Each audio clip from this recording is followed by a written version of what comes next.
All right. Good evening, everyone. The open meeting law requires that I notify the public that this meeting is being recorded. Therefore, please be aware that an audio and visual recording of this meeting is being made and broadcast by Boston City TV, which is a part of the City of Boston Office of Cable Communications. And now I hand it over to Jerry.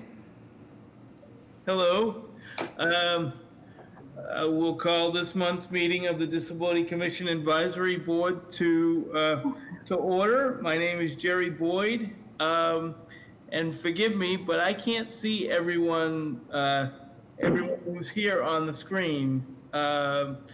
So I'm going to ask that the advisory board members just make themselves known individually and introduce themselves. And like I said, I'm Jerry Boyd, and I'm the chair of the board, and I'm from West Roxbury.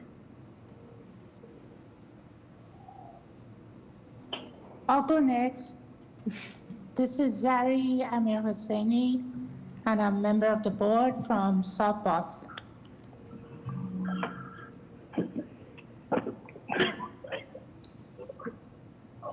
Okay, this is Juan Ramirez. Hello, everyone. Commission member, and I am from Boston South End.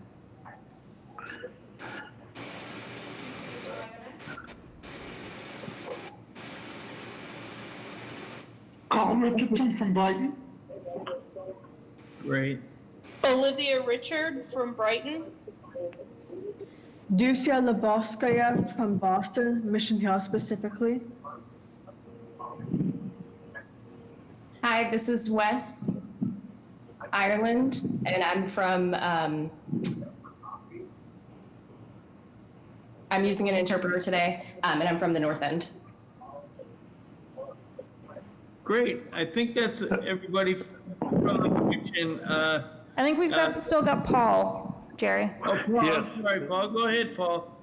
Paul Karen, Advisory Board Member, Boston, Mass. I cover West End, Beacon Hill area. Work up at the BPDA. Great.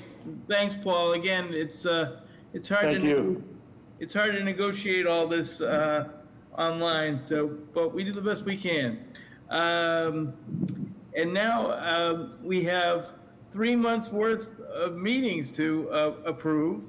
Do I hear a motion to approve the minutes from May, June, and July? I made a motion. I Larry second. makes the motion, and Paul seconds. All in favor? Aye. Any opposed? Any abstentions? I think the motion carries unanimously then. Thank you for that. And now we have a development presentation from Barton Rogers Development. Take it away. Great. Can people hear me okay? Yes. Oh, great. Perfect. Thank you. I don't know if you can see me, though, again. I may have disappeared. Thank you. Thank you, Jerry, very much for having us. My name is Charlie Adams. I'm from Penrose, and I'm here with our development partner, the LGBT Senior Housing, Inc. Eileen Montour is the president, and she and I are the co-developers of, or the LGBT Senior Housing Inc. in Penrose, I should say, are the co-developers of the William Rogers School, which is a old historic middle school in Hyde Park. And we thank you for having us today. We want to give you a short presentation on what we are trying to do at that old school, how we're converting a historic structure into senior housing. And we have a little presentation that we put together that we'll go through. And I was just going to kick it off, and then I'm going to turn it over to our architect and our landscape architect who are with us on the call, who are the people that actually know where the real facts are about this building and can walk you through it. So, Philippe, do you have the screen presentation that you can put up? Oh, perfect. Okay, so we're hoping everybody can see the screen okay. If anybody can't, please say you can't. I can see it fine. Perfect. Okay, great. So what we'll do is we're trying to go through a quick presentation, then we'll open it up to questions. So obviously this is the William Barton Rogers School in Hyde Park. It's an old, as I mentioned, it's an old historic structure, beautiful building, and our plan is to preserve it and convert it into housing for seniors. And it will hold the distinction of being the first LGBTQ-friendly, affordable housing development in all of New England, actually, in Boston and as well as all of New England. So we're pretty excited about that. Next slide, please. And please tell me if I'm speaking too fast as well. Yeah. Okay. So this is sort of our mission for the building, is to adapt the school into a vibrant, inclusive, and welcoming mixed-income senior housing community. Our plan is to celebrate the historic elements of the building and incorporate some meaningful public spaces, which you'll see, for the residents of Hyde Park, the City of Boston, and including LGBTQ elders. Next slide, please. Oh. So we're going to get right into it. We cut the presentation down so we could have some questions that you could open up to questions. So I'm going to turn at this point over to Philippe, who's going to walk you through. And I just want to say at the beginning that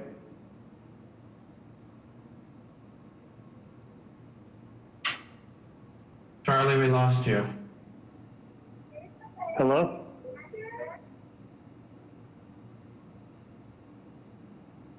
Looks like he dropped off the call.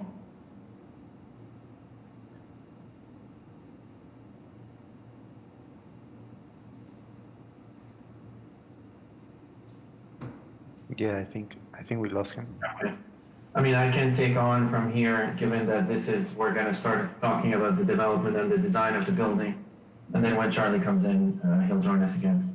My name is Philippe Sade. I'm the lead architect for this project. I am an associate principal at Demolish Acre. It's a Boston-based firm that one of our main practices is senior living. So we're excited to be redesigning this school that is more than 100 years old in the neighborhood of Hyde Park. And the location of the school is this peachy triangle on the left image, annotated the William Barton Rogers School. It's very close to Cleary Square, those of you who are familiar with Hyde Park, and very close to two major commuter rail line on the right and on the left.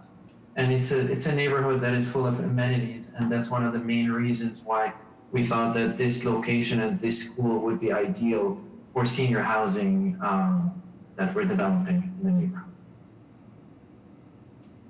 Few images of the building as it stands right now. It's really a beautiful building, yellow colored brick, a lot of historic details. And like I said, the building is more than 100 years old. However, it was built in 2 stages.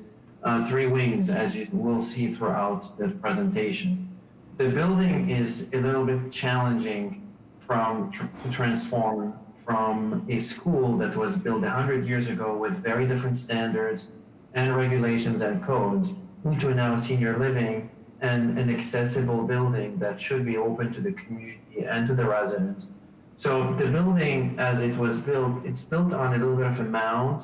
So it is accessed by stairs throughout. So it has 3 main entrances, and all those entrances are absolutely not accessible as they stand right now.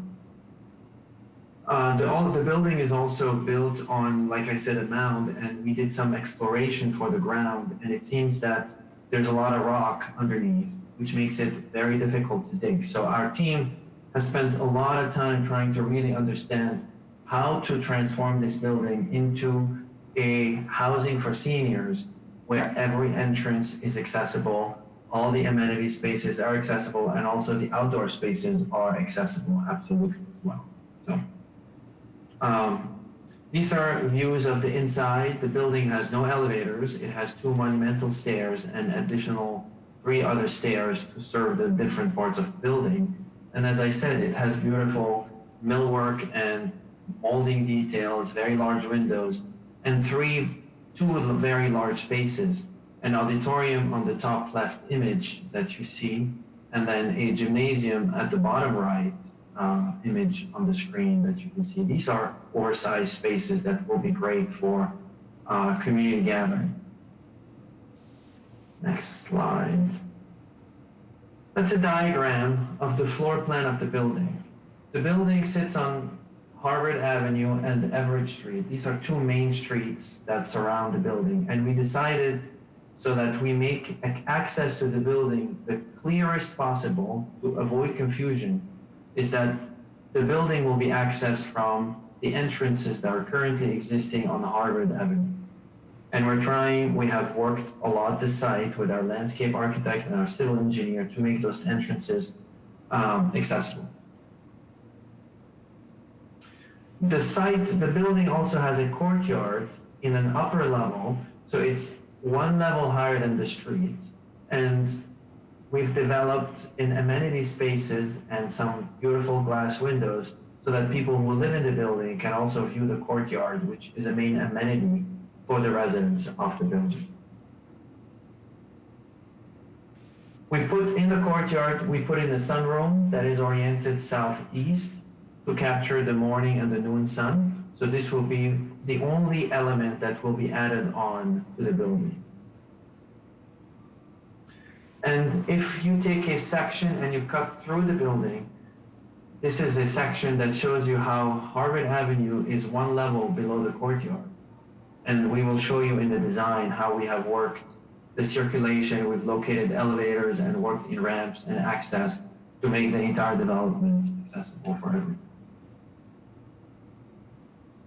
That's a diagram showing you that Harvard Avenue makes a lot of sense to be the front door of the building because the Hyde Park Library is also on Hyde Park Avenue.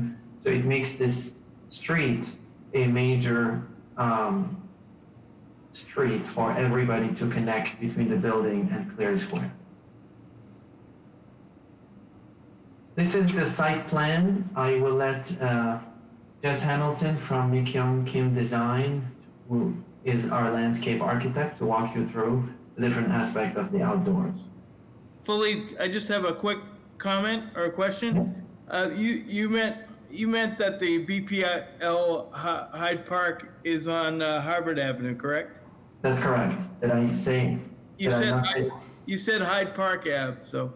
Oh, I'm sorry. It is, oops, I'm scrolling in the wrong direction. Yes, it is Harvard Avenue, my apologies. Nice catch.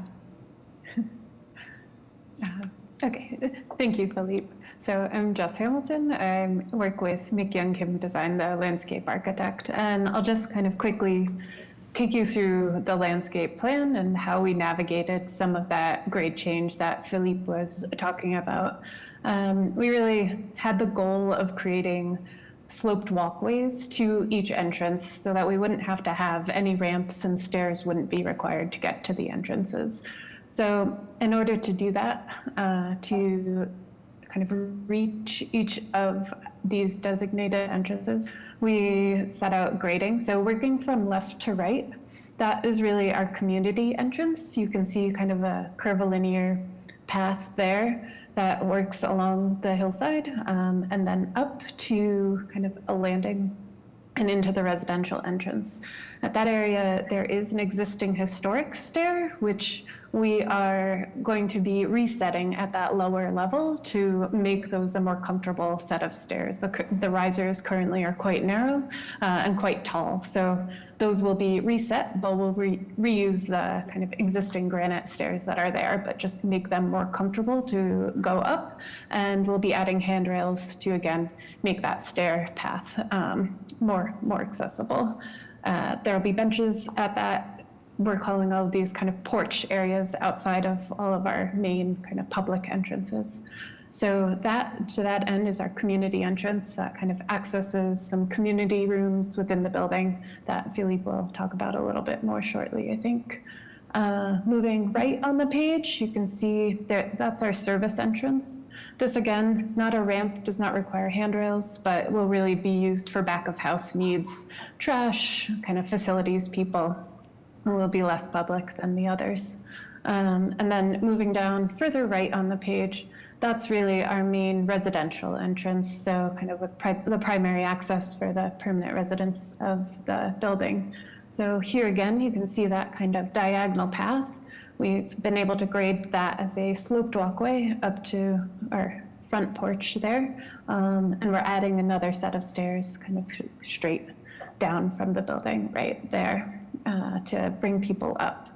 At that porch, we'll have different kind of lounge seating and tables for the residents so they can sit out and kind of connect with the community outside, take in the afternoon sun if they want. There is a canopy there that I think, again, Philippe will call out. But so that's really kind of our more public area for the residents to kind of connect with the community and that Harvard Ave kind of traffic. So from here, again, those entrances are all at our ground level. To get people to those entrances without having to even go up one of those sloped walks, we've created a drop-off area at the historic front entrance of the building and provided handicap accessible parking in that front area off of Everett Street too. So people will have different kind of shuttles. People can be dropped off in that little bumped out area, or residents can park there if needed, providing kind of more direct access to that residential entrance. So again, this is all at ground level. To get people up to that courtyard at the first floor level, another level up, we've graded it such that we've kind of created this long path that goes along the building, following Philippe's mouse there, and then up through the stripes. That would be a shared vehicular and pedestrian area. Again, less than a ramp slope. And then here, where he's showing, that's the only area in the site that we had to create a ramp. So that is, I believe, 6%. That will bring people up that little straight shot. And then we go back to a sloped walk. So this is really just a long, accessible pathway that can get residents up to this courtyard. There's much more direct access through the building, but this provides kind of an exterior circuit up. Then once we're in the courtyard, that's kind of where all of our fun amenities exist. We've got a walking track that runs kind of the perimeter of the courtyard. You can see there, that adds some color. That'll be really comfortable, slip resistant surface. And right, that wood area, the brown in the middle, that's kind of the core of our courtyard. There we have a deck area for residents to relax. We've got some lounge furniture, as well as a pergola. We've put a lot of effort into creating ample shade in the courtyard so people can comfortably be sitting out there. We have a community table and grill, so people can have little gatherings. And we really took inspiration for the courtyard from the historic nature of this and the school. So we really envision it as a place where people can gather and learn and be active. So there's kind of clues of that throughout the courtyard. See that space as an opportunity for kind of those learning, little workshops, performances potentially. We've also, so that's kind of the more public, bigger gathering space of the courtyard. We've also created some smaller nooks along that little path that's bisecting the courtyard for quieter kind of places to relax, a little more removed areas. And then kind of to, I guess, the left side of the courtyard, you can see those green boxes. We've got raised garden beds there, so all table height that people, can stand or wheel up to, sit next to do some gardening. So those would be reserved for the residents to have their own area of garden back there. And then just below those squares, we also have a variety of fitness equipment, some 3 features, some that offer kind of arm workouts, some leg workouts, and 1 balancing feature to kind of give the residents an opportunity to have a little more active recreation in the back there, kind of provide a fitness opportunity in the outdoors. I think that is pretty much what's going on in the plan. Next slide, please, Philippe. So this just gives you an idea of kind of the materiality that we're looking at. We're trying to, on the exterior, really have as light a touch as possible and highlight the historic nature. Where we are making interventions, we're trying to use really modern and clean materials, but minimize the impact on that historic nature. So the planting, we'll have kind of more celebratory planting at each of the entrances, but for the most part, we'll be really kind of celebrating that historic building on a green hill. As you go to the back, it'll be a lot more gardeny, a little more lush, kind of more pollinator plants, more multi-sensory touch, feel, great smells for the residents to really enjoy back there. You can also see we took a lot of time picking out the various furnishings. You can see an idea of those raised garden beds that provide kind of more access than your typical raised bed that's at a lower level. So really spent a lot of time researching furnishings that were higher seated, so they're a little easier to get in and out of, having a mixture of arms and armless and backed seats around that feel comfortable and sturdy to get in and out of. Next slide, please, Philippe. And now back to Philippe. Thank you. Thank you, Jess.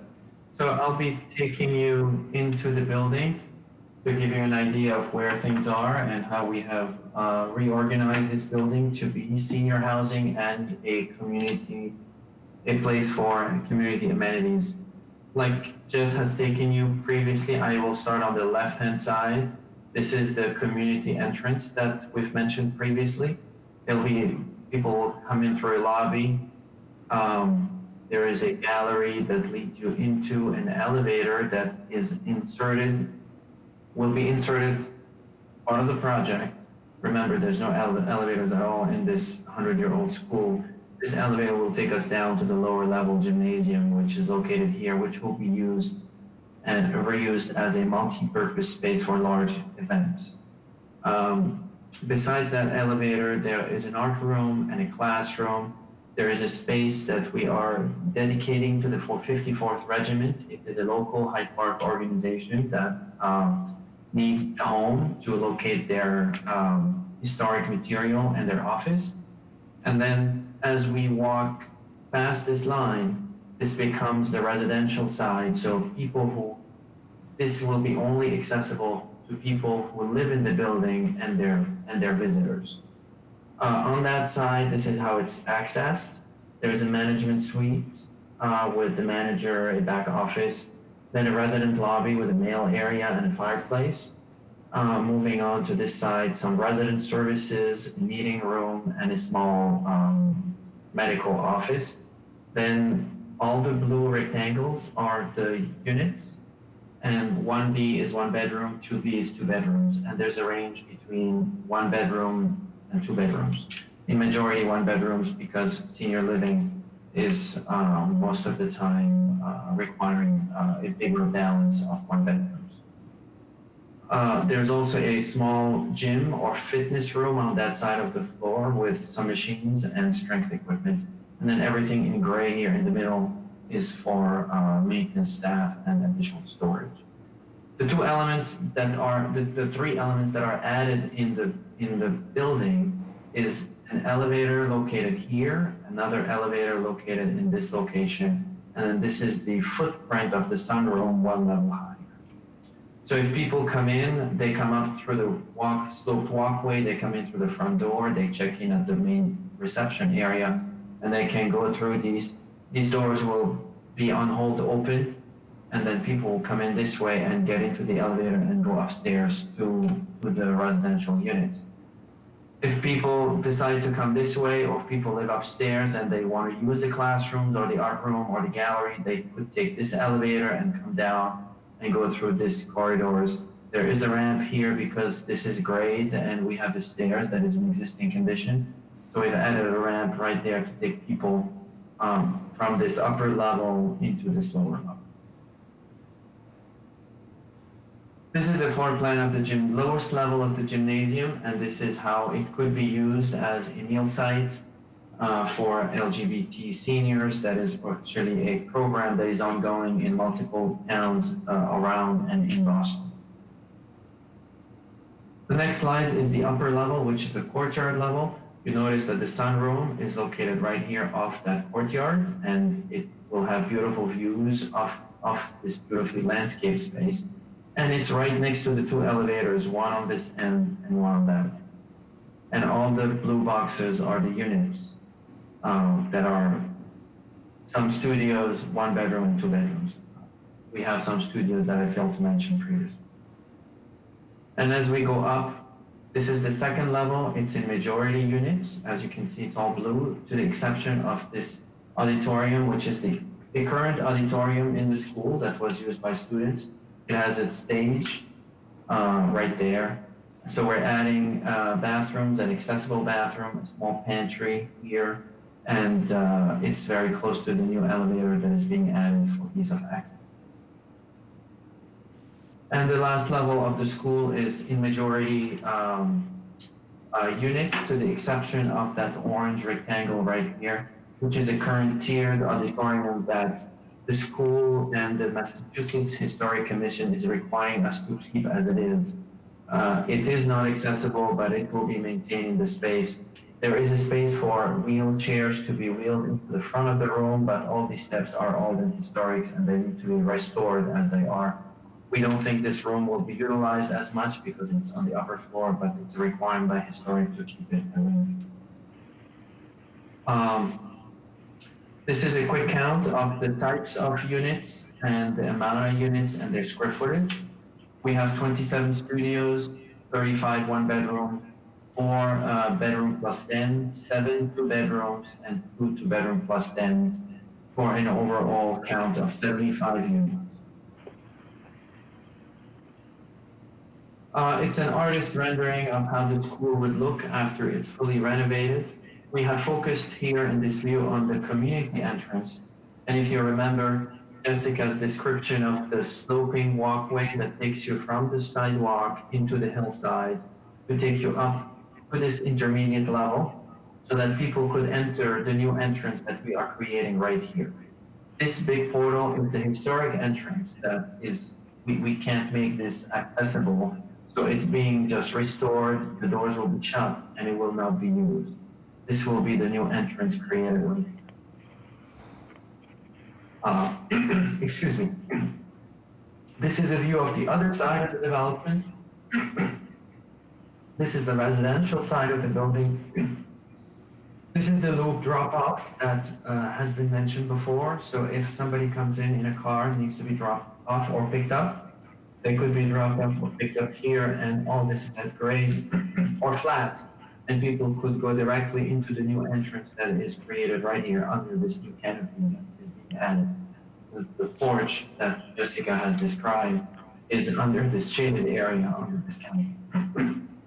There's also a ramp here into the hillside and behind the plants that we cannot see in this image that will take people also from Harvard Ave up to that diagonal path and into the porch located in this area.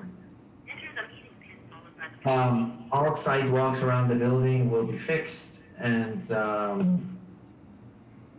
to the requirements of the city of Boston. And I think this is this is a view of the courtyard. You can see this is the walking path, the track that Jessica has mentioned, as well as all the beautiful planting and the flowers and the benches all along in this outdoor space. These are the elevator towers on this left-hand side and on the right-hand side, and this is the sunroom towards the end of that courtyard with a lot of glass opening up to this beautiful amenity space. And this will be it. Our team is ready for any questions anyone would have. Thank you so much for your presentation. Very much, it looks like it will be a beautiful repurpose of the building and of the space. Where are you in terms of development right now? Have you broken ground? Are you hoping to break ground soon? No, we are, can you hear me okay? Oh, great. Sorry, my phone died, so I had to go to my house phone. So I'm just a mess tonight, you know. I'm sorry, Charlie. I didn't identify myself. Would be helpful for the interpreter. This was Jerry who asked those questions.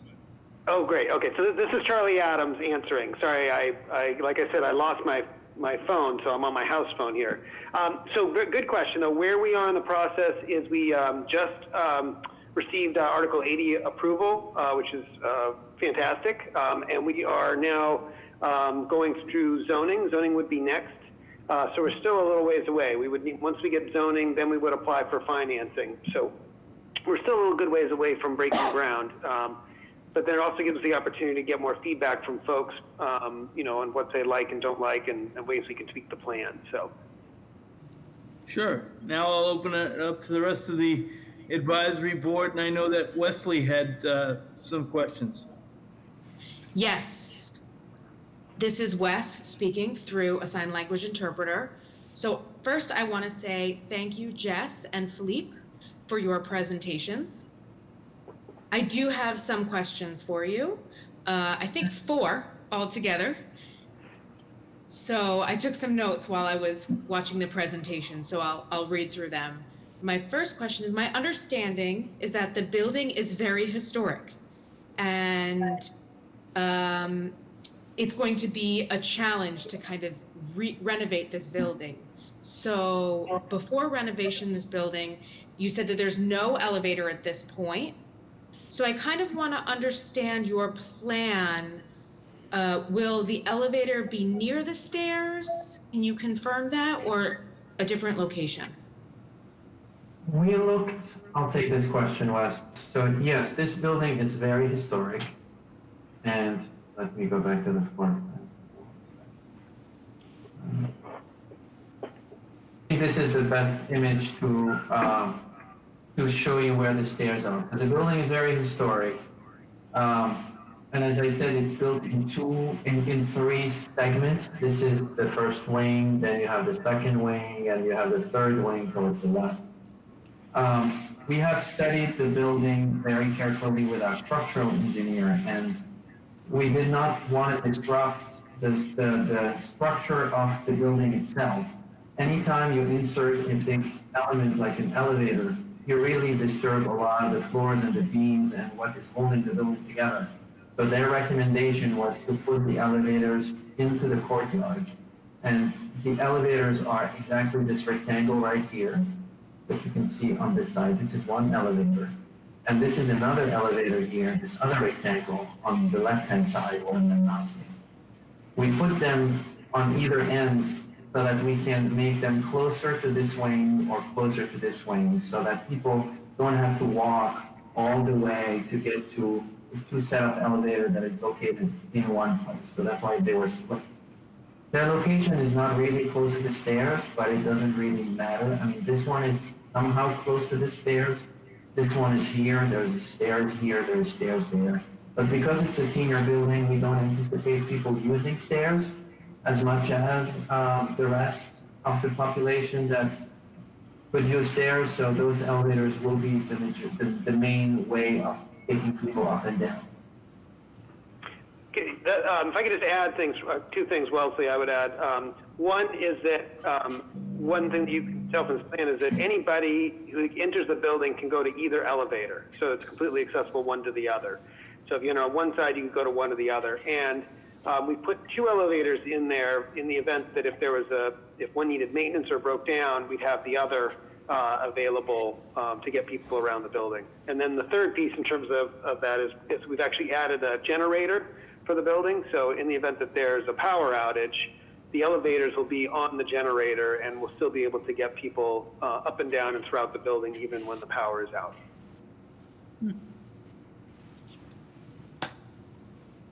Okay, thank you, Philippe, so much. And I guess you took care of another question that I had, so I only have 2 left at this point. So my next question is, I know you mentioned the fitness centers being part of the building plan. Can you explain if the fitness center will be accessible for everybody who's going to be coming in the building?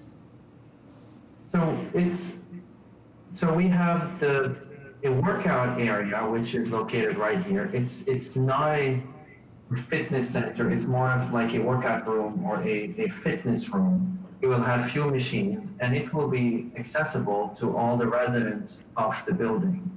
It's very close to this elevator, and it's a little bit further away from this elevator, but it's all accessible. We made sure that no matter where you are in the building, where you live, you can get to all the different amenities and to the front doors without having to take any stairs or any step. That's the basic rule for any housing of this. Actually, to me, it's a basic rule of any multifamily housing, period.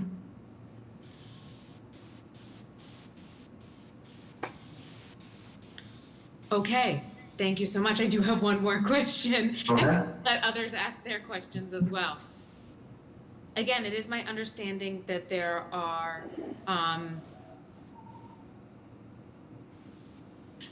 75 units available That's true. for people to move into.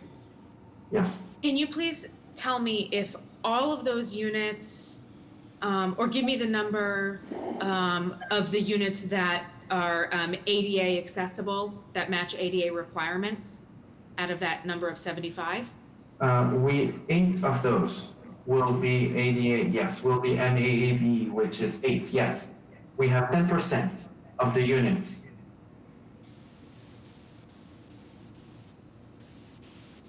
Okay, thank you so much for answering my question. And now Ducia has a question? Or a Yes. working one, but go ahead, Ducia. Yes, thank you, Jerry. Yes, thank you, Philip and Jess.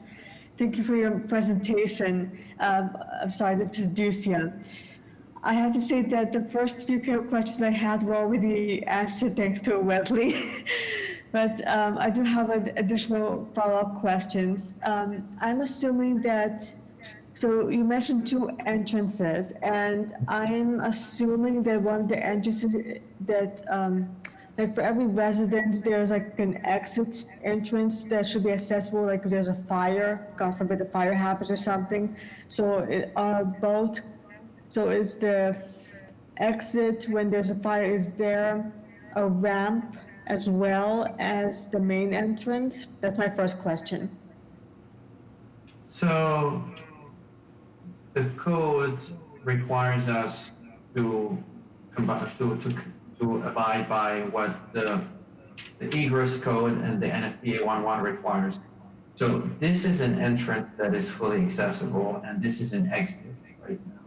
This is an exit that is not accessible because of the grade, so we have few steps here and few steps here. On this end, this is the accessible route for people to evacuate if something happens. This is another stair that is not an accessible means of egress, so we have both, and they're spread throughout the building. Thank you. And the other question I have, I maybe missed that when you were doing the presentation. This is for the LGBT community, correct? This No, is not- inclusive of the LGBT. It's not exclusive to them. It's Okay. welcoming to everybody. Eileen, do you want to comment on that? What? I was asking if Eileen Montour wanted to comment on that. Sure, just want to add that it's inclusive, welcoming of everyone, but including LGBTQ seniors. Okay, good. Okay, thank you for that clarification. The main reason why I'm asking is I'm wondering, is it just for singles or for couples as well? Either. It's for people 62 and older. Okay, and the last question I have is there going to be a requirement regarding income-wise? No, actually 2 questions. Is there going to be like income requirements, like if there's someone who's low income, or if there's somebody who has a good retirement possibly? So it doesn't matter. Like, do you have to be part of a certain income requirement so you can be a resident here? Sure. This is Charlie Adams. I can take that question. So what we try to do is create a building that would be available to everyone. So that's the first thing we try to do. And so within that, then we have created units at different income tiers. Of the 75 units, 50 will be restricted below 60% of the area median income, which basically means that they are considered affordable and are eligible for tax credits, which is the primary vehicle for getting these developments built. We're going to have other units that will be pegged at what they call 80% of the area median income, and then some more at 100% of the area median income. So there'll be lots of options for people at different income bands to live there. Thank you. And my last question, I promise. Sure. I- No reason. You can have as many as you want. Right. The last question is though, because this is a senior resident, is there going to be like a nurse on site or like a person who people can go to if, for example, they don't feel well, like not necessarily call 911, but just like, like an office where a medical office on site, they can see a nurse for various reasons? Yeah, excellent question. Philippe, do you want to show the room where we have the wellness? Yes. So there will not be a full-time paid nurse on site, but we will there's a room available, which we call a wellness room, which would be, we would bring people in and just to see residents and have that service available. So the other piece that we really haven't gotten into here is there's a bunch of social service programming that we have planned for this building. So we're going to have a full-time resident service coordinator who coordinate work for the residents. We're also looking at some additional supportive service staff for just the community area itself to add to that as well. So there'll be a group that'll be dedicated to trying to link our residents up with services, and we'll have that wellness room and other places, other spaces in the facility, if you will, to have people come in and deal with different types of services that are needed. Along those same lines, if you look on this slide, one thing we didn't mention is you see there's a word store there. One of the things that we've done, and it's actually been an interesting process for us as a team to think about this building during COVID-19, right? So we've actually thought about a few things that we may not have thought about otherwise about, how can this building be used as a resource, and how would we have done things differently in an environment that, none of us have ever really lived in terms of a pandemic and people having to, isolate and shelter in place. And so one of the things that we came up with as an idea was just to create sort of a commissary, if you will. So it's a store in the sense that it'll have sort of non-perishables, right? And so, it'll have the basic necessities that people might need in terms of toiletries and staples, cans of food and other things that aren't perishable. So, there could be that resource for people if they're stuck in the building and needed those types of resources, or just if they wanted to access them and not have to go outside for some of that stuff too. So, Thank you very much. mm-hmm. And Elizabeth has questions. This is Jerry again. Well, I think you're on mute, Elizabeth.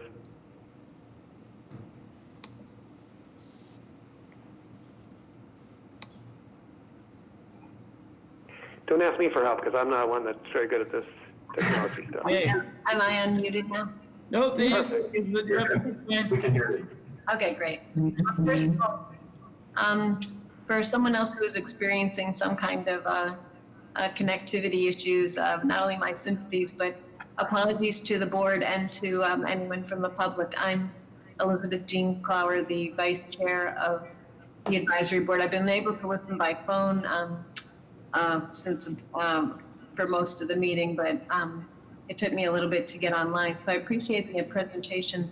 That was one of my questions, was not only literally COVID-19, but looking forward to, unfortunately, other instances if we were to have situations, trying to think of contingencies like a pandemic where there might be restriction on visitors and that situation, but also in a separate realm, in the thinking about evacuations. A couple of questions. One, for the historic door that won't be usable, will that be so walled off that in the event of a fire emergency, would the fire department be able to get in and out that door, or is it going to be like literally like bricked off or something rather than just not a usual door? It's not going to be bricked off. However, in case of emergency, the code requires us to have very clear path to the outside. So if a door is not required, we should not signal it as a way for people to go outside. And we're talking about here about two doors. We're talking about that current door right here and the other door right there. So this one will have to be blocked because the stairs are absolutely not usable on that end. And we're not even gonna have the 7-inch riser that are usual, because we are enlarging this area so that we allow people to come in through between those 2 runs of stairs in the sloped walkway. So this is basically an access that we absolutely cannot use, and the doors will be closed. On that end, the door will be closed, but there will still be a mechanism that allows the door to open. We want to discourage people to come in and out of that door because there's no need for it. There's an egress on that end, there's another egress on this end. So this building has more entrances that is usually required or needed for evacuation or access.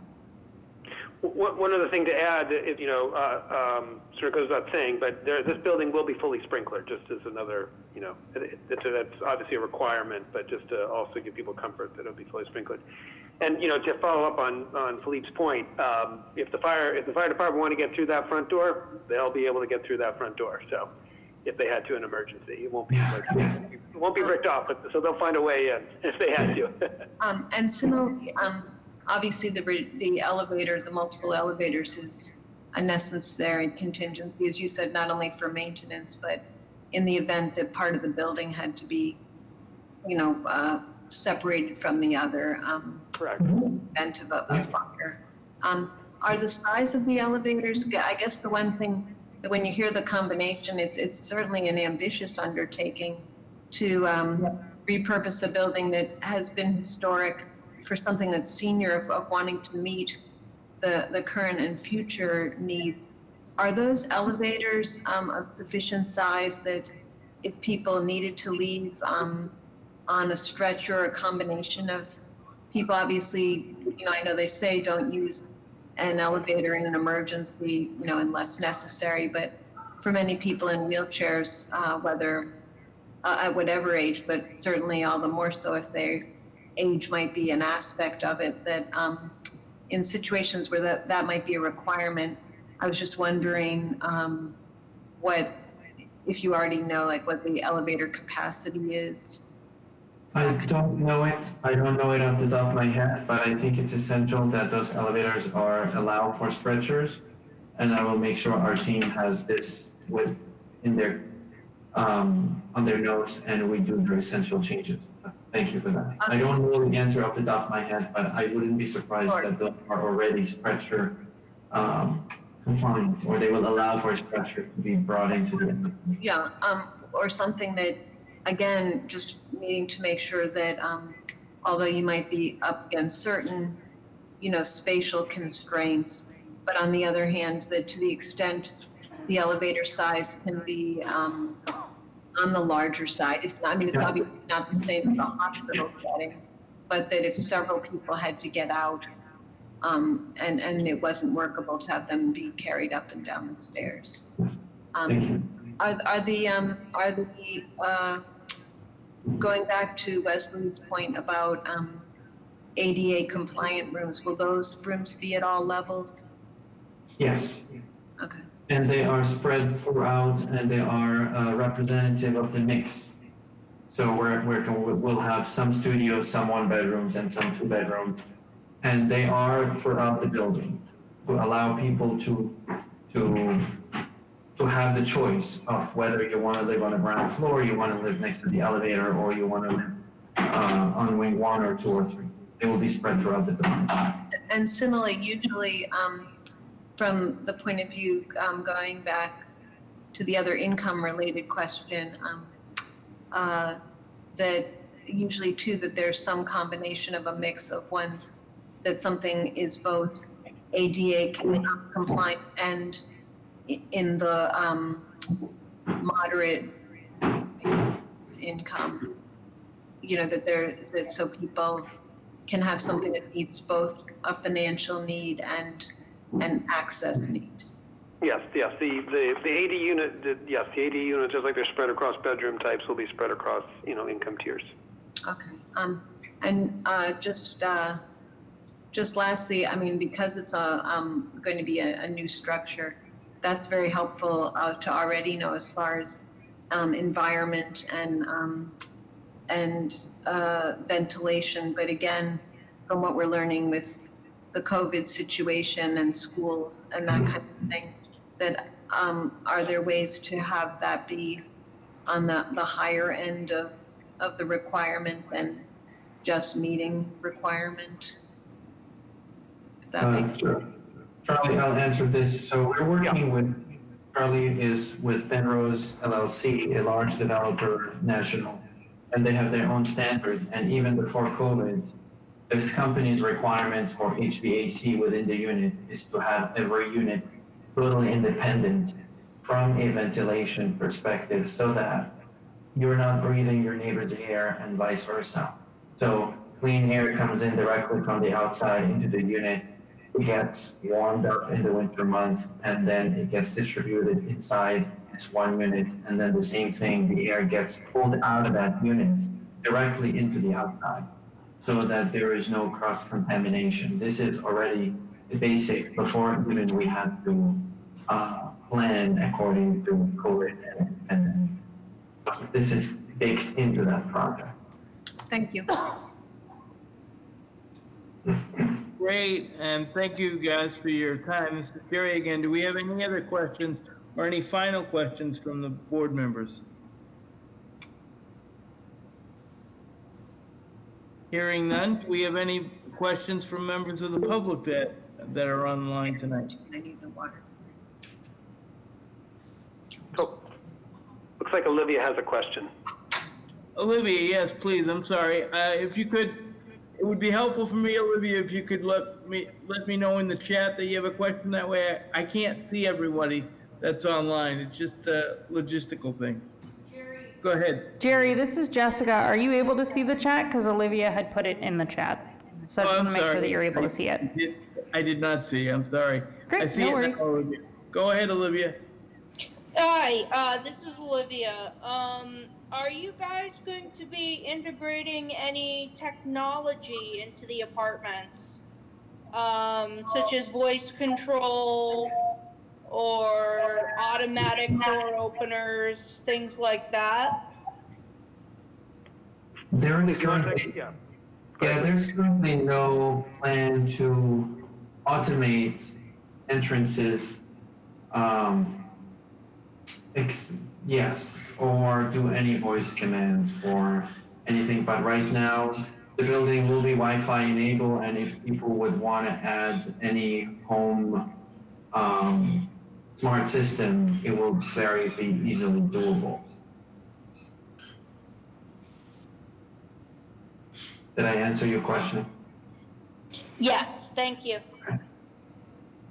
So you won't have any automatic doors? This is Jerry. I mean, we will have automatic doors at the front doors, absolutely. But inside the residential units, we will not have this extra layer of automated access to bathrooms or residential unit doors.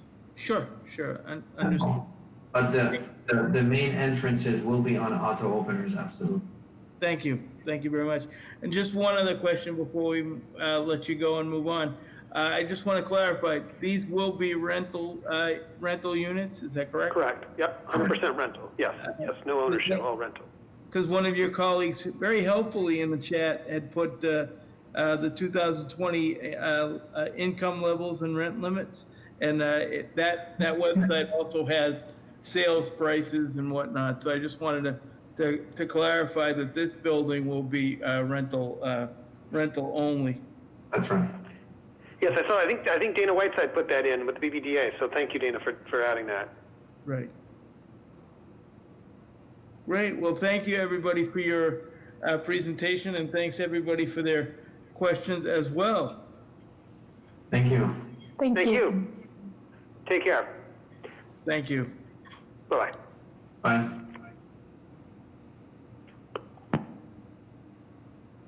And next on the agenda is the chair's report, and I will make this very, very brief.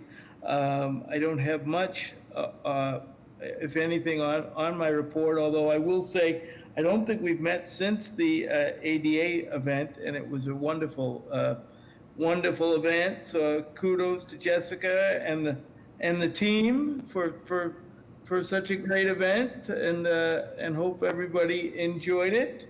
You know, I know it was extremely well received, and there were thousands of people, you know, who attended. I couldn't believe the number of people that attended. So, kudos to you guys.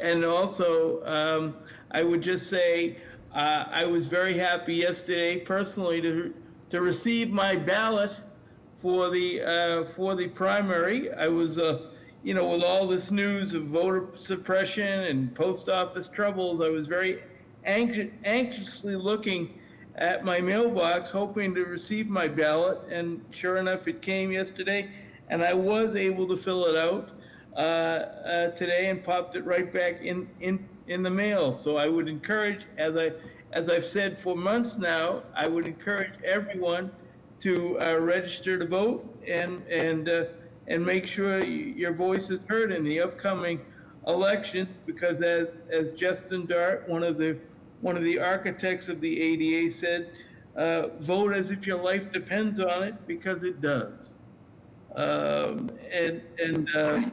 And with that, I will ask Jessica for the commissioner's report.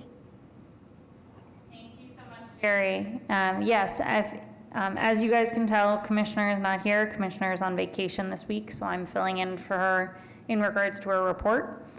The one announcement that I first wanted to make is that due to COVID, we as a team have decided that the rest of the board meetings for 2020 will continue to be virtual.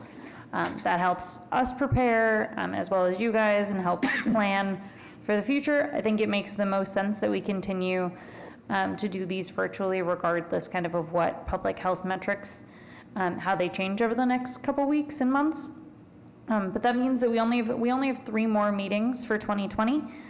It's hard to believe that this year is already coming to an end. We have a September meeting, we have an October meeting, and then every year we've started to combine the November and December meeting. And so we'll be doing that again this year. And I believe it's the first week in December. But if you guys don't have those dates or need me to resend them, please let me know. But they'll continue to be online. They'll continue to be in this format. And so if you have any questions or concerns about that, let us know. I wanted to follow up on a couple different pieces that have kind of been in the works over the last couple meetings. Regarding captioning in public places, we spoke to IGR, which is our Intergovernmental Relations Office, and they suggested that our office, in collaboration with our board, work on creating a policy document that we can then take to our legal team, which then can be brought to City Council to become an ordinance. So the letter that you guys are working on would be great as a piece of support. And then also, as the commissioner and I work on our policy doc, we'll be sharing it with you guys, especially those that were particularly interested. So especially Wes, Carl, I think Jerry had voiced some thoughts too. We'll make sure that that policy document is sent over to you guys in advance of us sending it to legal, so that you guys can add your information, some background information, experience, things like that. So we'll be working on that over the next couple weeks, and we'll be sending it out to you guys for review as well. But the letter that we voted on last month, still relevant, still very helpful. So once that's ready to go, just let us know as well. Our office is still working remotely. And sorry, Wes. Do you want to ask a question? Yes, I just wanted to mention that we are working on a draft of the letter, and we're hoping to have it ready before the end of September, before the September meeting, excuse me. Great. I'm sorry, I didn't hear you, Wes. This is Jerry.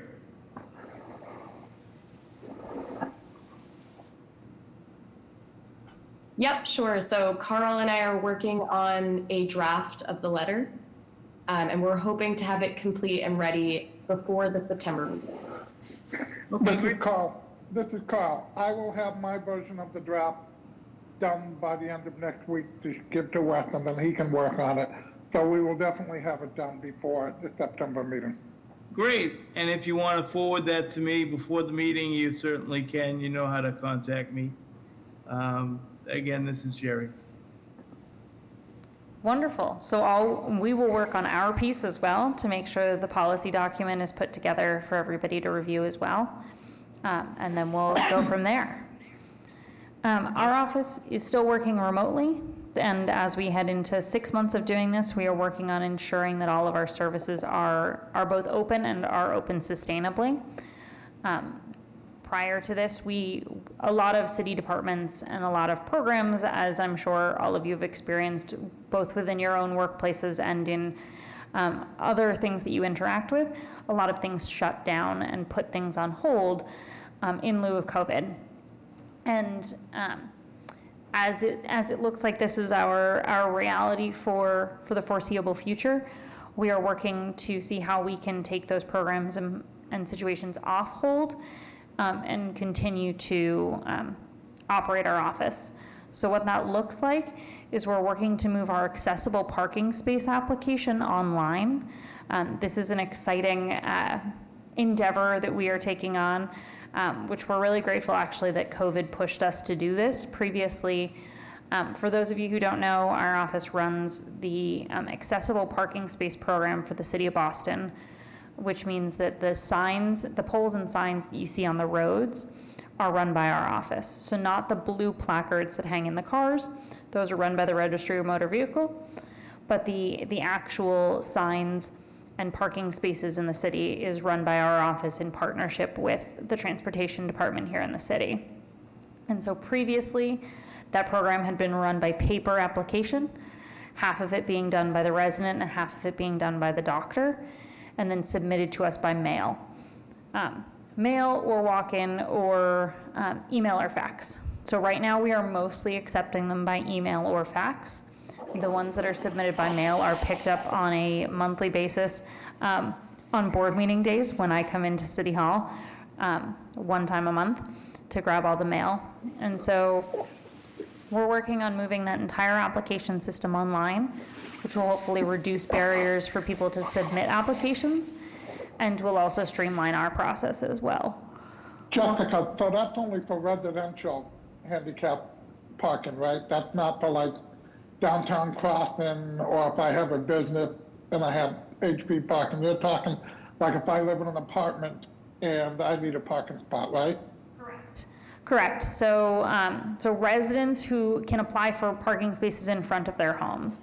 The commercial areas are handled by the transportation department with consultation from our office. So if there's a certain area of the city that we have gotten concerns from constituents that there isn't enough accessible parking, we will talk to BTD and see whether or not there are areas that we can add more.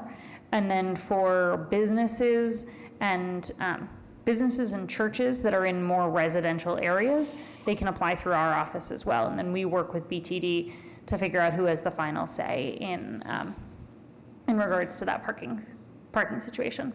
Elizabeth, I see you have a question.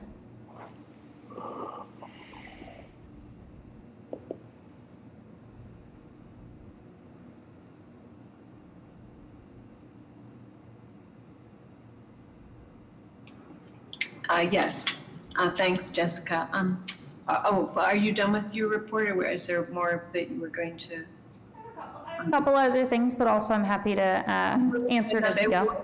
I just didn't know if that was the conclusion of it. Because also one went back to Jerry's, so I was letting him know that. But I'll wait till the end of your report. Sounds good. So we're also working on kind of the logistics pieces of our phone system. Currently, almost all of our staff's phones go directly to voicemail.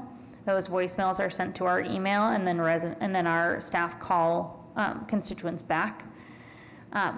While that system has worked so far, it's an imperfect system, and we're working on ways that we can better engage with the constituents through phone calls and being able to speak directly to them as opposed to waiting to submit a message. But we'll see what we can do on that. We're also working on trying to come up with more ways to engage the community. I know that a lot of people are bored of Zoom calls, kind of done with Zoom calls. But if the board has any suggestions as to effective and engaging constituent engagement, to use the word twice, please let us know. If you happen to participate in an event or participate in a social media campaign that you think is particularly interesting and you'd like to see our office do a similar activity or event, please let us know.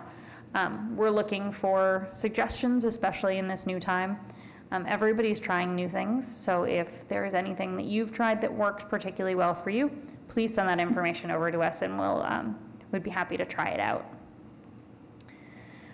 Speaking of virtual engagement, thank you, Jerry, for noting the ADA 30 event.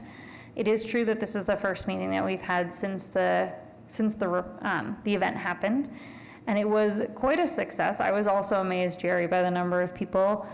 I don't think that we ever went below 700 active participants within the event virtually in real time. Since the event has been over, we have had multiple people, thousands of people interact with the video either on social media or on YouTube. And so I really wanted to thank everyone for their participation, who helped get the word out about it, who sent in photos with the ADA 30 shirts, and who participated in the event. So thank you, everybody, for that. The last two pieces that I have are from our Architectural Access Department. And that is that the BPDA, so the Boston Planning and Development Agency, is hosting a virtual public meeting in connection with a proposed project at 244 to 284 A Street, which is in the Fort Point district of the South Boston waterfront. And that public meeting is happening on Wednesday, August 26th. It's beginning at 5:30, and it will consist of information about the project as well as receiving public comment. And it is a new mixed-use development, and pre-registration is required, so I'll be sending out the information to the board after this meeting. Additionally, due to the overwhelming interest in the U.S. Department of Transportation's Accessibility Strategic Plan Framework online dialogue, it's quite a mouthful, the deadline to participate has been extended until Friday, August 21st. Essentially, the Federal Department of Transportation is working to create a strategic plan related to accessibility and Department of Transportation. And so they're having an online dialogue.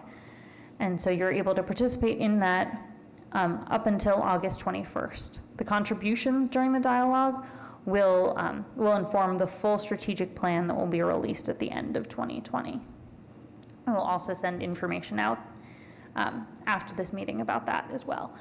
But our Architectural Access team would encourage you to participate in both because your voices and your interests help inform both the city and also national planning as well. And I think that's all I have for our report.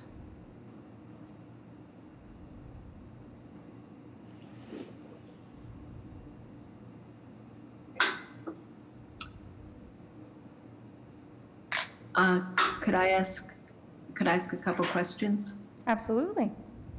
Great. Thanks for the commissioners' updates. That one of them I had wondered, and this might be better, more easily dealt with offline, but I didn't know where things stood with hearing back from the chief of operations about the plaza redesign, if anything had happened yet. I will follow up with the commissioner about that. I know the commissioner had been in conversation, but I don't believe that we have an update on that prior to her coming back from vacation. So I'll be sure to check in with her and have her reach out to you. Sure, thanks. No problem. And then I don't know, perhaps Jerry isn't on right at the moment, but in any case, it not only was an excellent reminder by Jerry about the voting, but also if anyone is concerned, to my great relief, my ballot just arrived today after a lengthy delay, and that was Boston to Boston. You know, for those of us, of course, on this commission who live in one or another part of Boston, I'm really surprised that that was getting close to a 2-week turnaround. And although one of the options, if there was a problem with the initial application, getting back to them, faxing back was an option. The Secretary Galvin's office didn't seem as familiar with that option, but the Boston Board of Elections was. So it might not pertain to people in the Boston, our Boston networks, but for statewide networks, that is, you know, that people have the option, if they're partway into that process of trying to make sure their application gets in order to hopefully have enough turnaround to get their ballot and get it back in. Otherwise, there will be the early in-person opportunities but I think they'll be in fewer places. Does that sound right, Jessica? They are in fewer places, but they are all over the city. And also, additionally, this year, with concerns about the post office and ballots not being mailed back in time, the city has also opted to have essentially ballot boxes that you can drop off your ballot in City Hall. And also, I believe you can drop off your ballot at the early voting locations as well.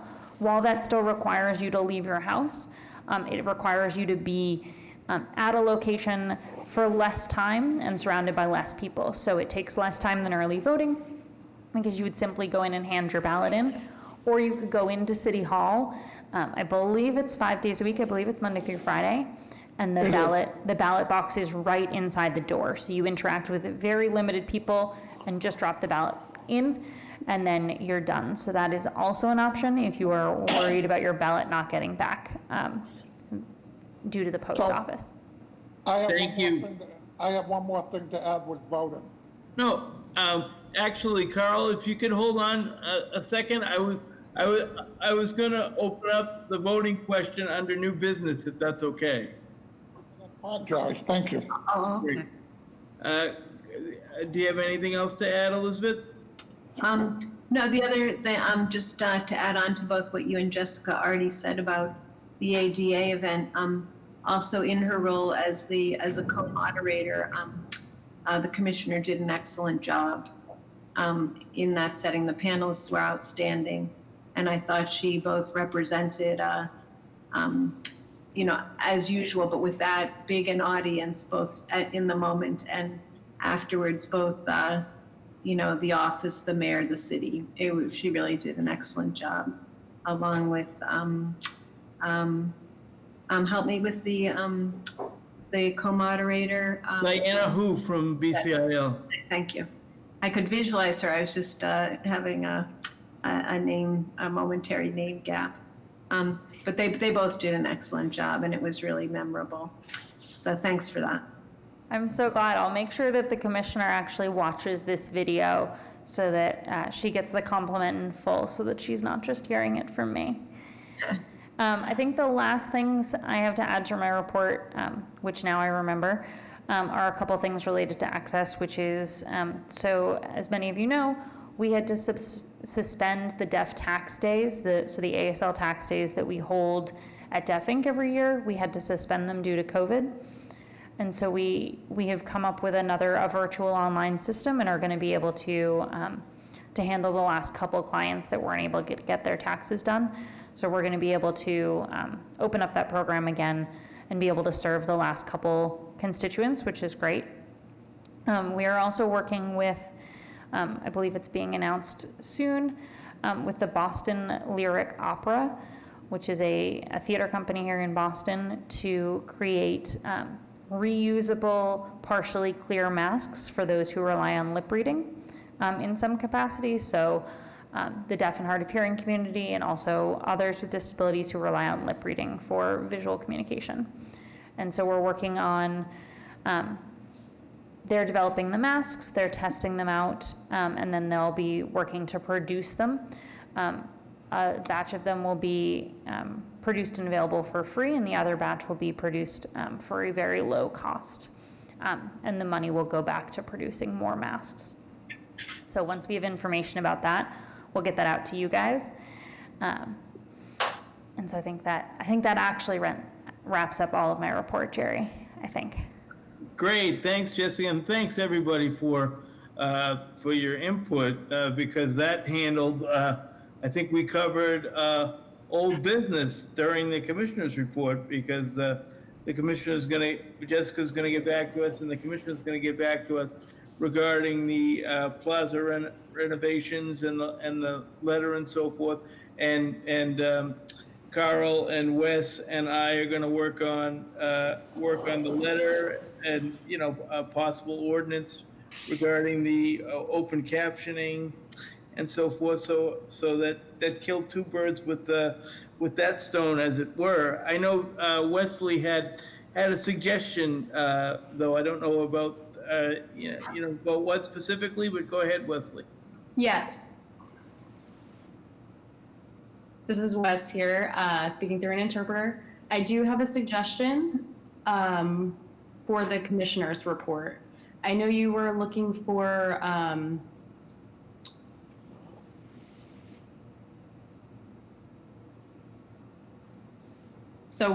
you were getting so many calls to the office and maybe emails as well.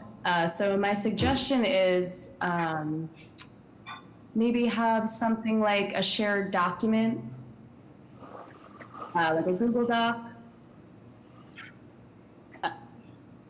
on Google Drive or some sort of website housing like that, that might help reduce the calls to the office or emails to the office. It might be a bit better rather than people calling and leaving voicemails.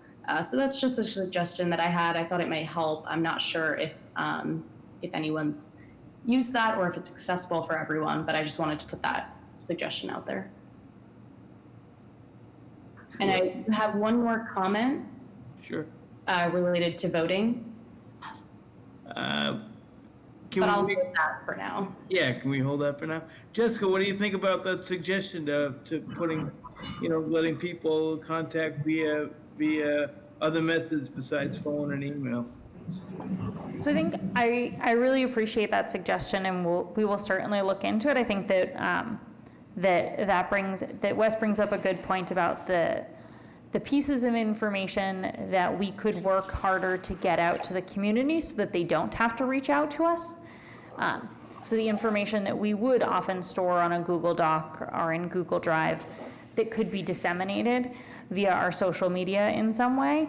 I think we'll have our communications and outreach team kind of look at that more closely and see if there are ways that we can be getting a lot of our information out more readily. And then the second piece that is going to be a great improvement is with the application process moving online for the accessible parking spaces. People will be able to get confirmation that their application was received and where it stands in the application review process, because that is the number one phone call that we get, is, did you get my application? Did you get an answer? Do I have an answer? What's the status of it? And so if we're able to automate that in some way, I think that will also cut down on phone calls as well. But I appreciate both of those things, and we'll continue to keep them in mind as we work on what we're calling Work From Home 2.0. Just trying to figure out how to better make our office run in the next kind of 6 months or so. Right, and this is Jerry. We certainly appreciate that, Jessica. And like for me, every one of these meetings, I have, trouble seeing folks sometimes and whatnot. So we're still trying to navigate our way during these difficult times. So we definitely appreciate that. I think moving on now, under new business, before the meeting started, I had sent an email to Jessica around, what the city was doing to make, vote by mail as accessible as it could be, and can be, and as it needs to be for folks with all sorts of disabilities, hand dexterity issues, visually impaired, and so forth, who would have trouble independently filling out a ballot. While as I mentioned in my report, I was very pleased to receive my ballot and be able to get it back into my mailbox today. I normally use an AutoMark machine when I go to my polling place and find that to be very helpful and fill out the ballot. And I was just barely able to fill in the boxes, the ovals, myself independently. So I can imagine what challenges some other folks would have. And I know that Carl mentioned a couple of meetings ago, I think, the difficulties that the visually impaired community and blind community would have with vote by mail. So I didn't know if folks wanted to talk about that a little bit. And I know Jessica said prior to the meeting, before it started, that she would try to get as much information from the city and from the state as she could and disseminate to us. But we'd love to hear from members of the board and the public on their thoughts. Okay. Go ahead, Carl. So I helped draft the legislation with the legislators, about probably a month and a half ago, that passed the rule saying that the ballots must be accessible. And that included blind people. And the blindness community has been in touch with the Secretary of State's office saying, where's the blindness alternative? And to the satisfaction of the blindness community, they're not meeting the satisfaction of the blindness community. So they are working with the Disability Law Center, and I suspect very soon you're going to see them file an injunction or a lawsuit against the Secretary of State's office. I'm not involved in that part, that's just what I'm hearing. Because to date, no way, whether it be online or what have you, version of an accessible ballot so that they don't have to be in person has been created for blind people. So the blindness community is extremely unhappy, and I just wanted to make that known to folks on the commission. Right. Well, I will also share that I did get contacted coincidentally today by BCIL, reaching out to see if folks would be interested in participating in any potential legal action with DLC. So I know that they're very close. They're very close to initiating that. So I didn't know if anybody else had any thoughts.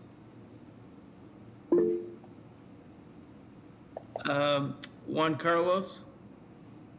Yes, hi everyone. Just a comment to add here, I was just writing this in the chat. My understanding is that Massachusetts is not accepting the ballots if they arrive after election day. So it would be just a good reminder for everyone and all our friends that if they choose to mail in the ballots, to do so as early as October 20 or even sooner, just because Massachusetts doesn't accept those ballots after election day.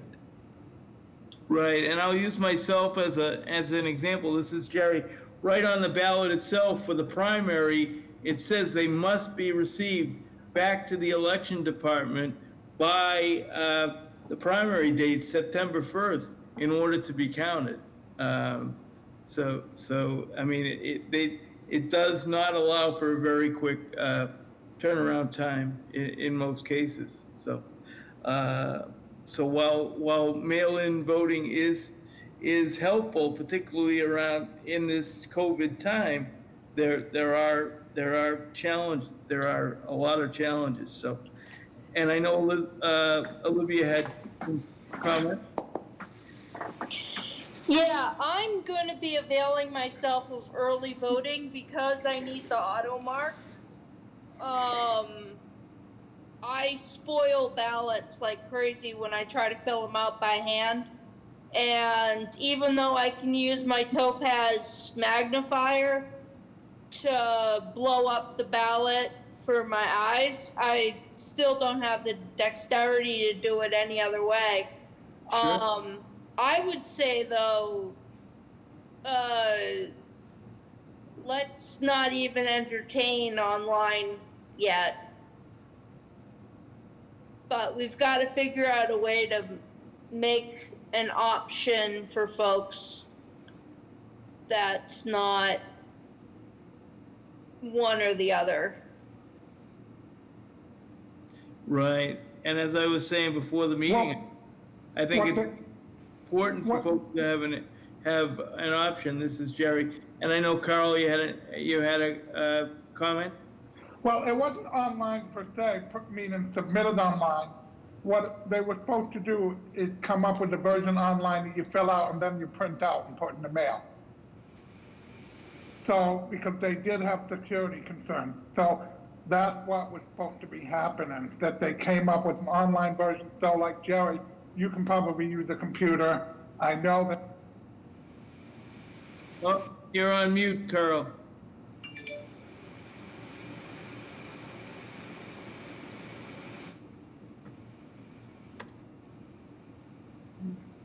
I'm sorry, I was getting a phone call at the same time I was talking. So that's it. Are you all set, Carl? No, I couldn't hear you guys because the phone ringing on my cell phone overrode the video chat. I'm all set. Okay. Elizabeth had some questions or comments? Yeah, I actually, from what Carla is saying, and certainly I've had a version of what Jerry and Olivia have gone through, that the times that I couldn't use the auto mark machine. One time I was just incorrectly told it wasn't working. That turned out to be misinformation, but I felt I was back to the pointillist, just trying to fill in point by point by point, with some of it going outside the mark, but I thought outside the circle, but it seemed acceptable. It just took extra long. But it looks like that these issues are not going to be obviously resolvable for the primary, but what about for the general election as a part one question for November? And secondly, I don't know with our role, and partly that, although we're the advisory board, but with the commissioner working in the mayor's office, I don't know as a board, what our role can be. But that's pretty appalling as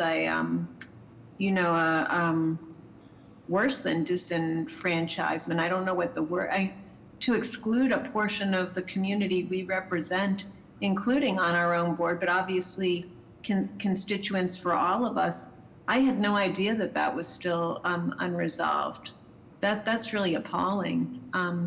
So I just didn't know, it's not gonna make a difference, unfortunately, in addition to the lawsuit that others are filing.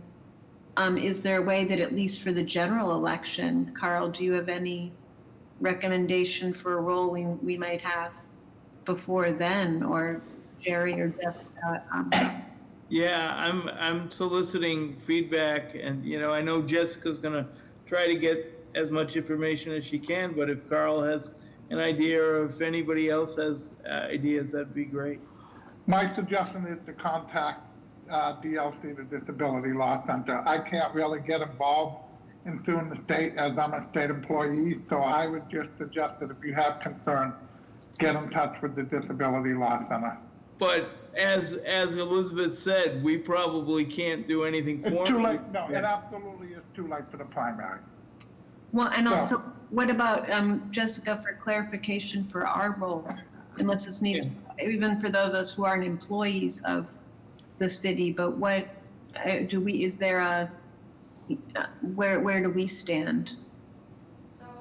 So I can check with our legal department as to whether or not, if you wanted to engage hypothetically, if you wanted to engage with DLC in regards to the lawsuit, then we could clarify. You would most likely have to involve yourself only as a resident of the city of Boston, and would not be able to be involved in any way as a board member. I wouldn't think that, but I wondered if it was just preferable, since there's other simultaneous issues that we're pursuing, like the plaza redesign, if we know people who could, it's not an unwillingness to speak out, but just in trying to pick and choose or recognizing what responsibilities we've already committed to, but certainly being supportive of it. And so maybe letting others also know that these are the avenues for how to pursue that. So I would say that if the board itself wants to speak out in regards to this issue, this is an issue that has to be handled at the state level and not at the city level, because the state handles how we do elections and how we handle voting. But if the board wanted to write a letter that we could send to, is it the Secretary of State, Carl? Yeah, I would think so. Yes. Mr. Chair. Then the board could do that and use their voice that way. Yeah, I mean, and the legal counsel for the Secretary of State in the Election Division, her name is Michelle Tassinari. I'm sure she'll be thrilled that I'm giving her name on a public Zoom meeting, but it's T-A-S as in Samantha, S again, I-N as in Nancy, A-R-I. So, you know, hey, I'm just saying I'm not the one getting in touch with her. I'm just saying I've heard a lot of contact. So, and maybe contact your individual legislator, because at the state level, who are, in the case of Boston, we all probably have many of the same legislators. So that's the other thing you can do. Yeah, because otherwise, Jessica, what about the Mass Office on Disability, MOD, or is there, in other words, should it be handled at the state level? Well, the Mass Office of Disability is not a bad suggestion, because they are a state agency. So you could certainly reach out to them too. And who would that best be handled by? Would that be best handled by the commissioner or Jerry as the chair, or how does that work? I think Jessica is right that, I don't know. I mean, Yeah, we all have roles within government, so we all have to be somewhat careful. right.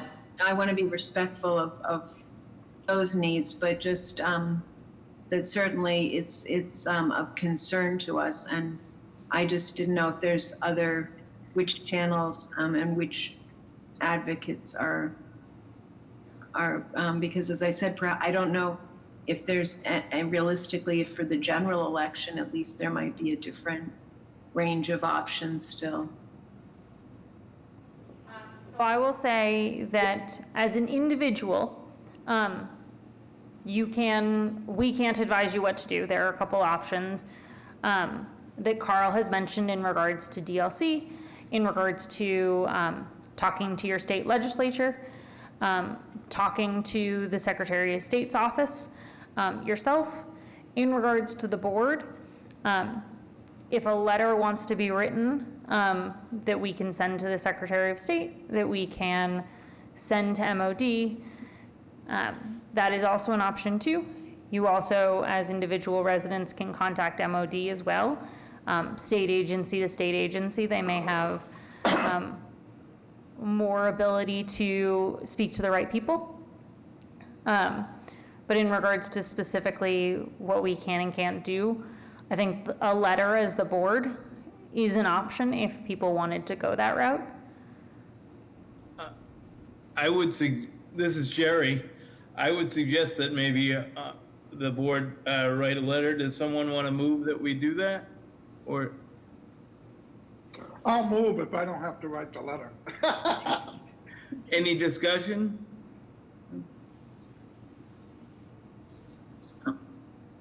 No? So Jessica, can I work with you and maybe we can draft a letter that can go to the Secretary of State's office So Jerry, Carl made a motion, but no one voted it and no one approved it. Oh, can sorry. Second, sorry. Sorry. Aye. Aye. All in favor? Aye. Aye. Any abstentions? The motion passes. Great. So Jessica, can I work with you on the letter and whatnot? Absolutely, yeah, and I will reach out to our intergovernmental relations department and see who the proper person is to push that issue along. Great, thank you. If it would be of help, I'd be willing to help as well. Yeah, no problem, Elizabeth. And to clarify, this is a letter to the Secretary of State of the Commonwealth of Massachusetts encouraging that the Secretary of State and their department pursue an online, a ballot that is capable of being filled out online and then submitted by mail, correct? Yes, and an accessible format for all users, and to use independently. Great. I just wanted to clarify what we were writing about, and so this is in regards to an accessible format to filling out a ballot and not necessarily an electronic voting system. No, because then you're going to get into security concerns, and we can't win that argument right now. So that's why the blindness community compromised and said as long as we have one we can fill out, print out, and put in the mail, that it would be fine. So Carl, this is Jerry again. Also to clarify, so this has already been passed by both houses of the state legislature and signed by the governor. That's correct. I'd be happy to send you the language. It should already be happening, is what you're saying. Yeah, absolutely. Okay. Here's Ducia. I just want to mention that if we didn't have the issue with security concern, I would even suggested that we could have the polling could be done somewhere like like polling by SurveyMonkey. Like, you get the SurveyMonkey website and you add. I'm sorry, can you hear me? Yes. Okay. Yeah, so I was just saying, like, the SurveyMonkey is used.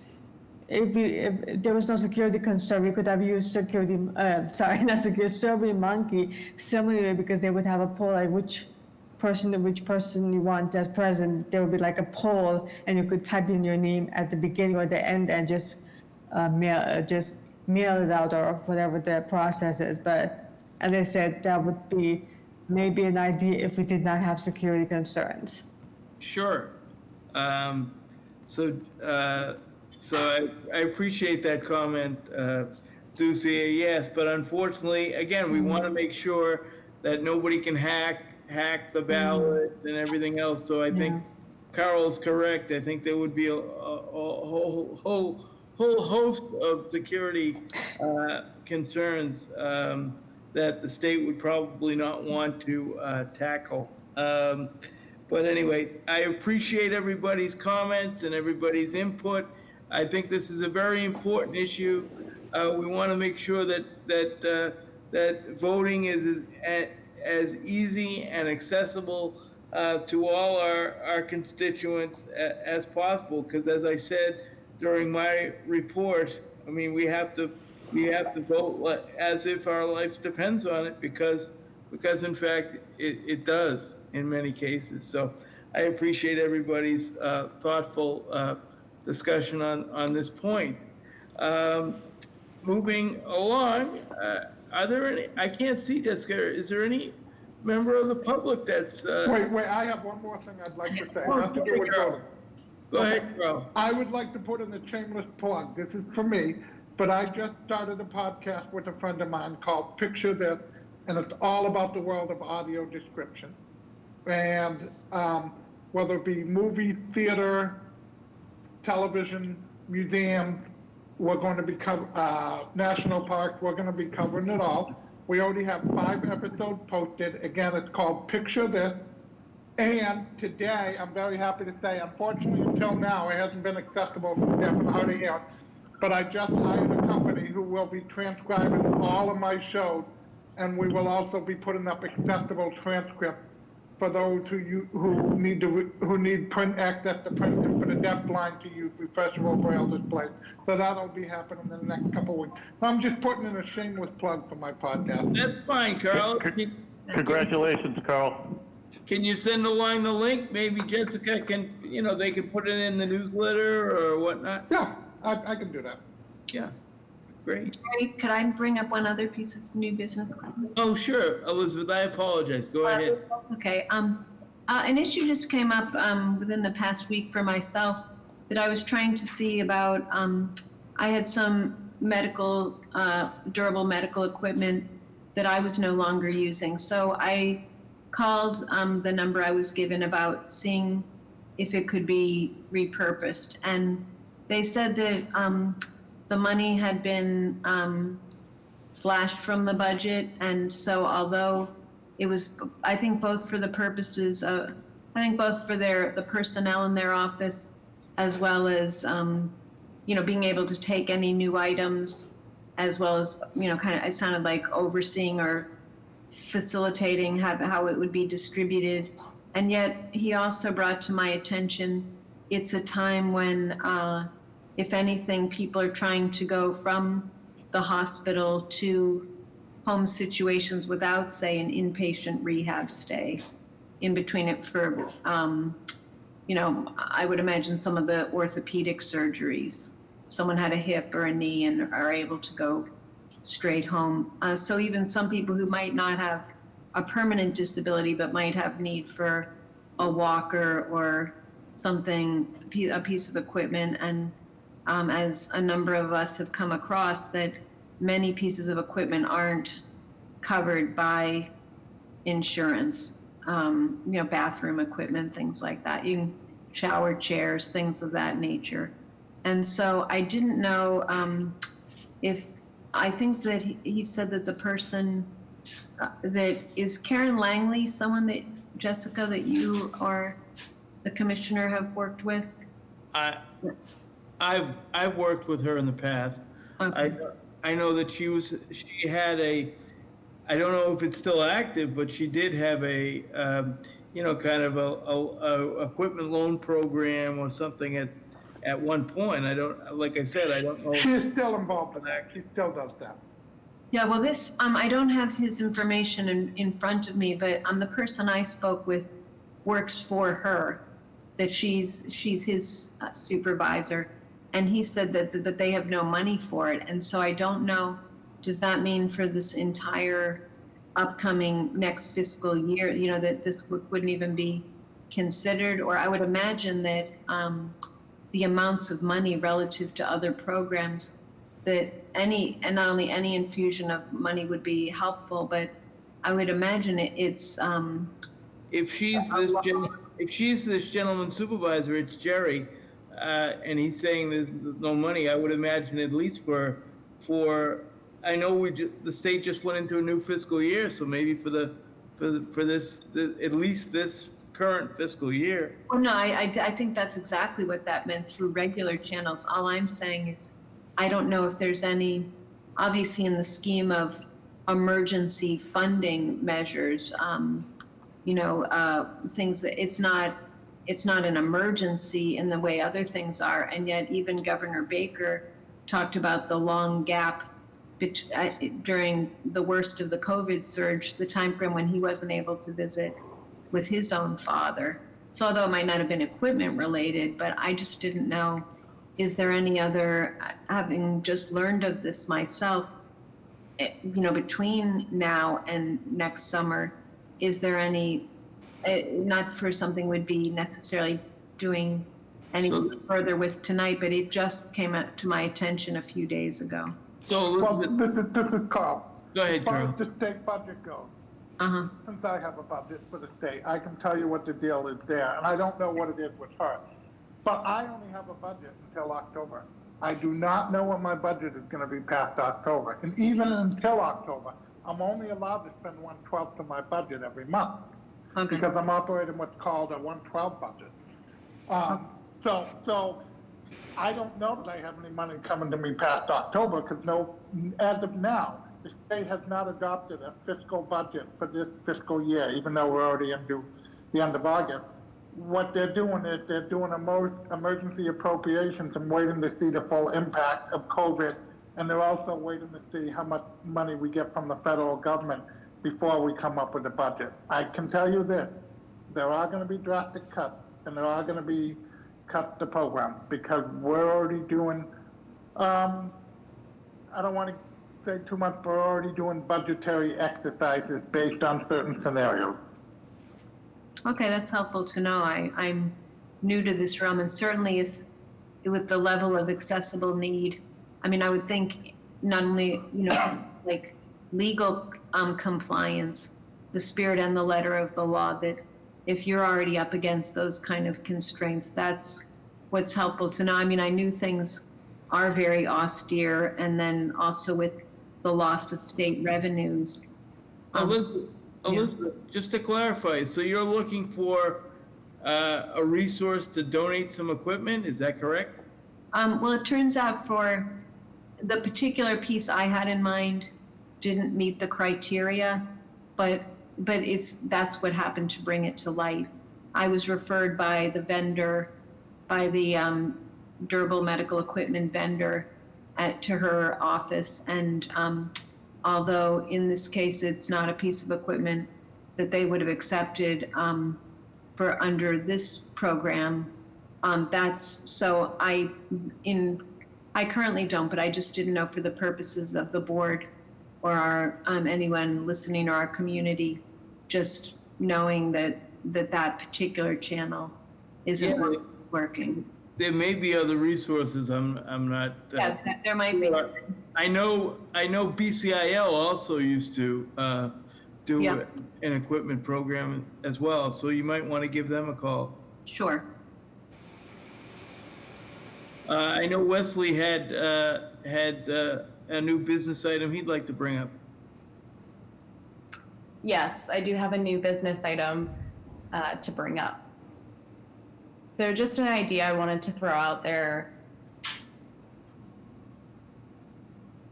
I know in previous conversations with the mayor,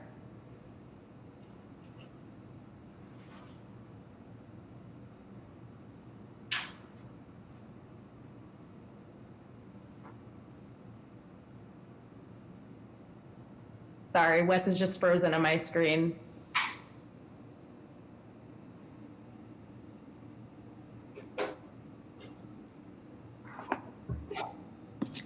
Okay, so again, so apparently in previous conversations we had talked about the mayor, and I realized that, I mean, he might have a lot of advocacy groups. Oh, advisory council groups as well. And so I was wondering if the mayor himself could possibly join one of our meetings. I'm not sure, I don't recall if he had joined in the past, but I thought that he had joined at least one of the meetings, and I thought maybe that would be a good idea based on him being involved in multiple advisory groups. This is Jerry. I would love that. I know in my time on the board, he's never come. We've had different folks from his office come and speak about various different things, but the mayor himself has not. I know he's hosted a couple of different events for, advisory boards and different things through the city. I don't think they did that this year. I know the commissioner I mentioned it once to the commissioner, and she said she was gonna look into it, but I haven't heard anything. Maybe Jessica, you know of anything? Yeah, so I will say that I do not believe that that there was an event hosted this year for boards and commissions. I would assume due to COVID. So in previous years, there have been kind of reception type events for boards and commissions. I was looking to see whether or not I could look up just how many boards there are. It looks like there were probably at least 50 different boards and commissions that are connected to the city of Boston. So whether or not it's the Public Improvement Commission, the Arts Commission, the Freedom Trail Commission, or the Disability Commission, there are many of those. I will also tell you that I do not believe that the mayor has attended one of our advisory board meetings, while he has attended our ADA event, and I believe he has stopped by during our community forum, which is the opportunity for the board and our staff to listen to the concerns of the community. So I believe that he has attended at least a couple of those over the years. I will say also that that while he has many of them, the commissioner, the role of Commissioner McCosh is to be kind of the mayor's point person on disability issues, and so she represents the mayor both figuratively and literally, and that is kind of her role within this space here, is to represent the mayor and the mayor's agenda, and also give our concerns back to the mayor as well. That being said, if the board would like us to see if the mayor is available to join our board meeting, we can certainly ask.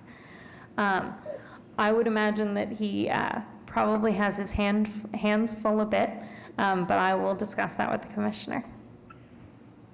This is Paul. If I could just add a comment by phone. Go ahead, Paul. This is Jerry. Yes, Jerry and the board, I was, privileged to attend the historic groundbreaking for the City Hall Plaza renovation, which Chief of Staff Doonan and Commissioner McCosh did an outstanding job representing the board. Thanks for doing that on our behalf, Paul. Appreciate it. And, I appreciate it. And, I wish more of us attended, because Mayor Walsh was open ears to the board, and he and Chief Brophy went above and beyond accommodating the Disability Commission Advisory Board, our needs, our thoughts, any comments. There wasn't any kind of time limit, even though we didn't attend a meeting. This was sort of a meeting for us to express our concerns personally, face to face with the mayor. And as Commissioner McCosh and Chief of Staff Doonan did, and they know, he went above and beyond accommodating us and listened to all our concerns. And there was more than enough time for us to express anything on our agendas that day. Unfortunately, not a lot of us attended. It was a privilege to attend. And during the challenging times of COVID, I just feel Mayor Walsh is doing an outstanding job guiding the city. He reminds all people to be cautious and careful, and through his leadership has been positive and strong, not just to our commission, but I think to all the boards that are recommended and referred to under his realm. Like I said, during the groundbreaking event, anyone who had anything to say or comment to him or Chief Brophy they went above and beyond to express their interest. Well, I appreciate you making those comments, Paul. And I know that Chief Brophy said in his meeting that a few of us had with them that he would still try to make himself and the mayor's office and whatnot open to us throughout the whole renovation process. So that's, hopefully, more of us will be able to participate in that process and take a look at the renovations as they go along, as we hopefully move out of these COVID times. So I appreciate you. No problem. And I just wanted to say other concerns that the board would have. He wasn't just about the landmark renovation, but he's, keeping his word to doing, but also any other concerns we had were open. It's like an open mic to him. Whatever we had to express, he gave us his plenty of time at that time. Unfortunately, there was only a few of us that were able to attend. Right. But it was face to face, and whatever he can do to help, he's on board, as Commissioner McCosh knows and represents us in a great way. We do only have a couple minutes left, but I know Elizabeth had a comment. Well, I was going to say. Thank you. Thanks, Paul. Paul, thanks for letting us know that. I think if we were to have, I think that's an important idea to keep in mind for the future with the mayor and or in the future with Brophy, certainly also with the mayor, because I know that when the combination of the event, that prior event that was celebrating all the boards and commissions, that was the year that just the disability, individuals with disabilities weren't even mentioned in the State of the City address. And Jerry straightforwardly, respectfully, but straightforwardly mentioned it to Mayor Walsh. And this last year, he did include, it was part of, the laundry list, if you will, of all the different groups. But nonetheless, at least we were included, because that was distressing to have not only racial and ethnic groups, but many other people who in one way or another, have felt marginalized or in one way or another. Sorry to interrupt, but at the renovation, we weren't just merely included. He made the Disability Commission a top priority. That's great. Well, I think, again, though, what's helpful, that's great to know that, but I think what some of us, at least when we found out about the plaza redesign, even though in some ways it felt kind of 11th hour, but at least there was the opportunity to have had an internal meeting, put together bullet points, and that's wonderful. That was there for those who knew it, but a lot of us, besides having some prior commitments, but I mean, without even knowing that there was going to be that extra dimension, I think it would be terrific to have some, knowing that their plans could change on a moment's notice. But if we had some expectation that, given the array of issues, whether it's elections or masks that do have the ability to see lips, or it seems like lately there have been a number of different touch points that impact on the lives of people with disabilities. So that's a wonderful opportunity, but I think it's not an either or, and I just think it's helpful to just kind of keep on the radar, but also be strategic, even if we're going to have that ask, to have it be at a time when we think we have some specific things we could bring to the table. Yes, in this renovation too, if you notice, all safety precautions are taken with the fencing. The clerk of the works is right there, safety offices. They're going above and beyond, whereas past renovations at City Hall Plaza, when they were just digging up 15, 20 brick at a time and throwing them in, they didn't even have cones out. So I think that this mayor's agenda has gone above and beyond with not only listening to all agencies, but all the safety precautions alone have been a great help. Great. Good. Well, I do want to be respectful of everyone's time and also the city cable's time. We are a little bit over, actually. Thank you. So I appreciate everybody's comments. Do we have a motion to adjourn? Yes. I make a motion to adjourn. Do we have a second? I second. Second. Paul seconds, and Wes thirds. All in favor of adjourning? Aye. Aye. Aye. The motion carries. Thank you, everybody, for all your Thank you. spirited comments. Stay safe, stay well, and we'll see you next month. Sounds good. Good night. Hey, see you next month. Thank you. Bye.